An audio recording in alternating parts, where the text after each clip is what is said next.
Hello à tous et bienvenue sur votre chaîne d'actualité du foot. Très content de vous retrouver pour cette toute nouvelle vidéo dans laquelle nous évoquerons plusieurs dossiers très chauds du moment. En premier, nous parlerons d'un véritable tremblement de terre possible sur le marché des transferts.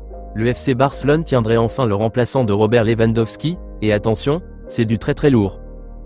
Une légende du football anglais est au cœur des discussions, et la direction catalane serait prête à frapper un énorme coup pour préparer l'après Lewandowski.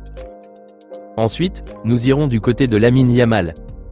Son opération récente a déclenché une polémique entre le Barça et la fédération espagnole, avec tension, incompréhension et déclarations publiques. Mais un cadre de la Rora a tenu à calmer toute la situation. Restez bien jusqu'à la fin de la vidéo pour ne rien manquer. Mais avant d'attaquer le vif du sujet, je t'invite vite fait à t'abonner, à activer la cloche de notification pour rester scotché, et à liker surtout la vidéo si ce n'est pas encore fait, afin qu'elle soit recommandée au plus grand nombre de fanatiques et supporters barcelonais comme toi. Si c'est bon les amis, alors on y va. On commence très fort avec Lewandowski, la fin d'une ère, l'arrivée d'un géant. C'est peut-être un tournant majeur dans l'histoire récente du FC Barcelone. Robert Lewandowski vit ses derniers mois en Catalogne, et le club prépare déjà activement sa succession, avec un nom totalement inattendu, mais absolument gigantesque. Le Barça aurait ciblé Harry Kane. Oui, vous avez bien entendu, Harry Kane, l'une des plus grandes légendes anglaises de ces 2 dernières décennies, serait désormais la priorité numéro 1 pour remplacer Lewandowski. Et les informations venues d'Angleterre, notamment de The Guardian, indiquent qu'une clause spéciale permettrait à Kane de quitter le Bayern Munich pour environ 50 millions d'euros. Un prix incroyable pour un joueur de ce calibre, même s'il approche de la trentaine bien avancée. Pourquoi le Barça pense déjà à l'après Lewandowski?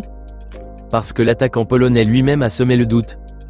Je ne sais toujours pas ce que je vais faire pour mon avenir au Barça. Je suis en paix avec moi-même et je ne suis pas pressé de décider. Même si le club m'appelait maintenant, je ne répondrai pas car j'ai besoin de sentir ce qui est le mieux pour moi. Des mots forts, presque surprenants, qui témoignent d'un joueur qui réfléchit. Son contrat se termine en juin prochain, et il ne semble pas pressé de prolonger. Le Barça, de son côté, ne peut pas attendre au dernier moment. Nouvel entraîneur, nouveau projet, nouvelle saison qui se prépare, le club doit anticiper. Le calendrier du Barça est clair, Lewandowski part l'été prochain. Selon le journaliste très fiable Florian Plettenberg, la séparation est déjà en ordre de marche. Il confirme, Lewandowski restera jusqu'à la fin de la saison, pas de départ en janvier. En juin, il devrait s'en aller. La possibilité d'une retraite a même été évoquée. Les clubs intéressés observent, notamment l'AC Milan, quelques clubs MLS et même des projets du Moyen-Orient. Mais tout dépendra de sa décision personnelle. Le Barça veut remplacer un géant par un géant. Et c'est là que Harry Kane entre en scène. Numéro 9 de classe mondiale. Expérience énorme, profil idéal pour stabiliser l'attaque. Qualité technique exceptionnelle, meneur dans le vestiaire. Sens du but et vision du jeu incroyable, mais surtout, Kane est parfait pour le style que veut développer le Barça, basé sur la fixation, la remise, la frappe lointaine, et l'intelligence sans ballon. Avec Lewandowski vieillissant, le club cherche un joueur capable d'apporter immédiatement, sans attendre qu'un jeune explose. Le prix, 50 millions d'euros grâce à une clause. Le Bayern Munich dispose d'une clause permettant à Kane de partir à un prix raisonnable dès l'été prochain. Un montant accessible même pour un Barça en difficulté financière, surtout via des ventes ou un montage financier. Ce que prépare la direction catalane. Le Barça veut un 9 de classe mondiale, veut une transition douce après Lewandowski, veut un joueur capable d'enchaîner dès la première saison, veut frapper un coup sur le plan marketing, veut rassurer les supporters. Harry Kane coche toutes les cases. Et pour être honnête, son arrivée serait un séisme dans le monde du foot. Imaginez une attaque avec Yamal, Pedri, Kane, c'est tout simplement monstrueux. Deuxième dossier brûlant, Lamine Yamal, l'opération, la polémique et Dani Olmo qui calme tout. On passe maintenant à un autre sujet chaud, et pas n'importe lequel. Lamine Yamal, le crack du FC Barcelone, au cœur d'une petite tempête médiatique entre le club et la fédération espagnole. Lamine Yamal opéré, et la fédération tombe de haut. La RFEF a publié un communiqué assez sec, exprimant sa consternation après avoir appris que Yamal avait subi une intervention invasive par radiofréquence, pour traiter une gêne pubienne sans que le staff médical de la sélection soit informé à l'avance. Le ton du communiqué a mis le feu aux poudres, le service médical de la RFEF tient à exprimer sa surprise et sa consternation.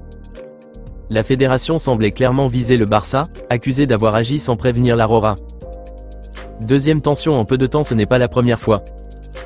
Lors de la trêve précédente, le Barça avait reproché à la sélection d'avoir fait jouer Yamal malgré des douleurs. Le club voulait protéger son joyau, la fédération voulait l'utiliser. Bref, tension, incompréhension, et beaucoup de bruit médiatique autour d'un gamin, de seulement 17 ans. Dani Olmo calme tout. Heureusement, Dani Olmo, coéquipier de Yamal au Barça et en sélection, a voulu apaiser. Je ne crois pas qu'il y ait beaucoup de tension en interne. Le club comme la sélection veille au bien-être du joueur. Je n'ai constaté aucun problème de part et d'autre. Il ajoute, les deux parties veulent le meilleur pour le joueur. S'il n'est pas à 100%, il ne l'est pas. Un discours mature, posé, intelligent, exactement ce qu'il fallait pour calmer les esprits. Le Barça aussi temporise. Joan Laporta a ensuite rectifié. Le club a bien informé la fédération, l'opération était nécessaire.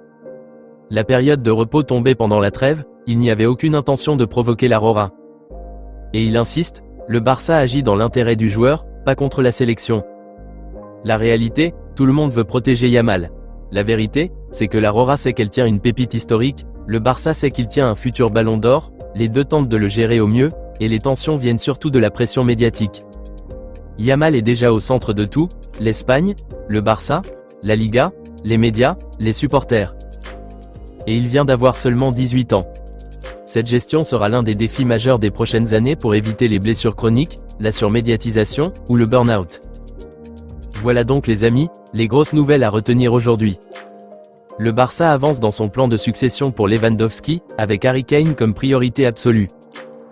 Lewandowski vit ses derniers mois au club, en pleine réflexion personnelle. La polémique autour de Lamine Yamal s'est calmée grâce aux déclarations intelligentes de Dani Olmo, rassurant tout le monde sur la relation entre le Barça et la RFEF. Dites-moi ce que vous pensez de tout ça dans les commentaires. Harry Kane serait-il une bonne idée pour remplacer Lewandowski? Lewy doit-il rester une année de plus? Et pensez-vous que la gestion de Yamal doit changer? On se retrouve très vite pour une nouvelle vidéo d'actualité 100% Barça. D'ici là, n'oubliez pas de vous abonner, de liker cette vidéo et de la partager à fond, pour qu'elle remonte dans l'algorithme et qu'elle touche un max de fans du FC Barcelone. À très vite les amis. Affaire à suivre.